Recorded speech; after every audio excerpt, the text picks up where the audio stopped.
বাবা জেগে আছিস নাকি? হ্যাঁ বাবা, তুমি আসবো নাকি ভিতরে? হ্যাঁ বাবা আসো। আচ্ছা, ঘুমিয়েছিলি নাকি? না বাবা, একটু রেস্ট করতেছিলাম, ও ঘুমাই নাই। বলো বাবা। বলছি, আমি আজকে একটু ঢাকায় যেতে চাচ্ছি। ওই রিটায়ারমেন্টের টাকাগুলো হেড অফিসের সাথে ফোনে একটু কথা হয়েছিল, ওটা যেতে বলেছে। যদি টাকাটা দিনের ভিতরে কোনো একটা গতি করতে পারি তাহলে আজকে ফিরে আসব। আর যদি সম্ভব না হয়, বুঝতেই পারছিস অনেকগুলো টাকার ব্যাপার, নিরাপত্তার একটা ঝুঁকি আছে, তাহলে তোর ছোটো কাকার বাড়িতে থেকে যাব রাতে।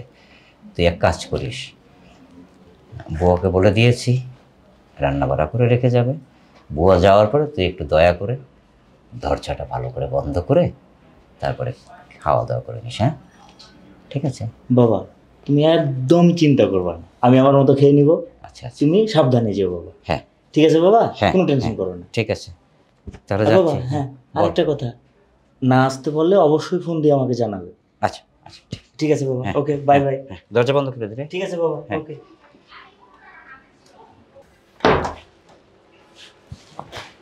কেমন আছে? কখন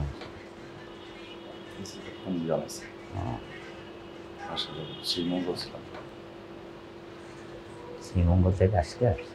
হ্যালো, কোথায় তুমি?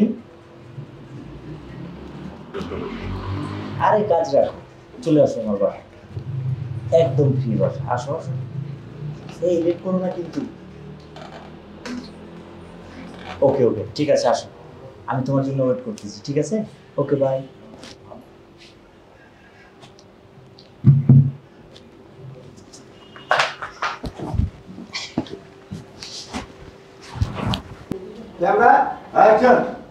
দেখছো আজকে একদম ঠিক, বাবা নাই বাসায়, এই জন্য আমি তোমাকে কল দিয়েছিলাম আসতে, তাই না? ভালো করেছো। আমি তো সবসময় ভালোই করি। তুমি তো লোক কিছু না। তাই তাহলে কি? লোক কিছু না হলে কি তুমি আমাকে ডাকতে নাকি? এত বড় সুযোগটাকে হাতছাড়া করতে? এই কে? রানা, দরজা খোল। বাবা। হ্যাঁ হ্যাঁ বাবা, অনেক জ্বর দরজা বাবা, খোল। আমি রেস্ট করতেছি বাবা। তুমি আরে খোল তাড়াতাড়ি খোল, বাবা। ক্লান্তি কাজ করছে।